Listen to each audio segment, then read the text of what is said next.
The House has before it Senate Concurrent Resolution 4010, which has been read. Mr. Chief Clerk. Mr. Speaker, engrossed Senate Concurrent Resolution 4010 with House amendments was introduced by Senators Wardner and Schneider, Representatives Carlson and Onstead.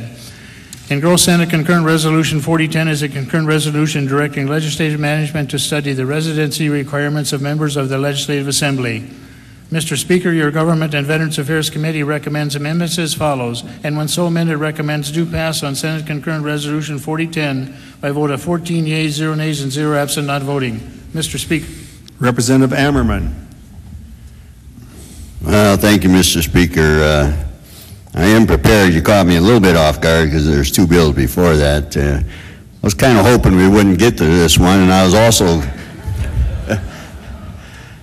kind of hoping that the vote would have been 13-1 instead of 14-0. But the bill started out brought forth by leadership to address a problem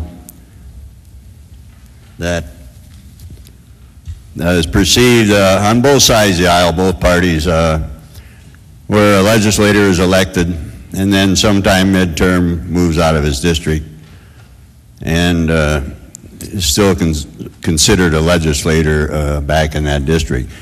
What the original bill intended to do was put a constitutional measure before the voters that would correct this, that if we were elected, say in 2016, and halfway through you moved out of your district, you would have to give up your seat.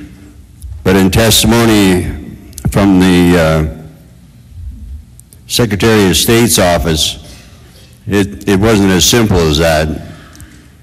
And basically what, in talking to the Secretary of State's office, says the difficulty that exists with this is that there are no clear definition as to what makes one address temporary and the other the electoral's actual residence for voting. Only when a solid definition has been outlined in law for a qualified elector could the intent of Senate Concurrent Resolution 4010 be realized. Just like a voter who can live at one address but he's a qualified elector at another address, so also could a sitting legislator live at one address outside of his or her district but potentially remain a qualified elector of that district. Senate Concurrent Resolution 4010, if passed by the voters, would amend the Constitution, but the Constitution will still say that a legislator must be a qualified elector of the district throughout the term of office. And that is why, as a study on qualified elector must first be completed for the idea behind 4010 to be fully realized. In other words, the committee felt, as complicated as this is, we shouldn't be asking the voters to change the Constitution.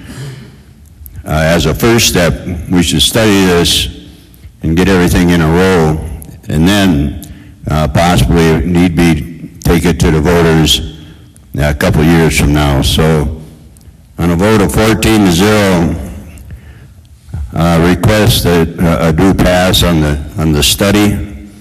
And at this time, I'd like to thank the chairman of the GVA for throwing me under the bus and assigning me this resolution to carry. Thank you, Mr. Speaker.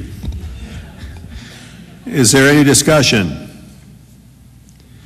The House has before it for final consideration Senate Concurrent Resolution 4010. The clerk will open the key and you may record your vote.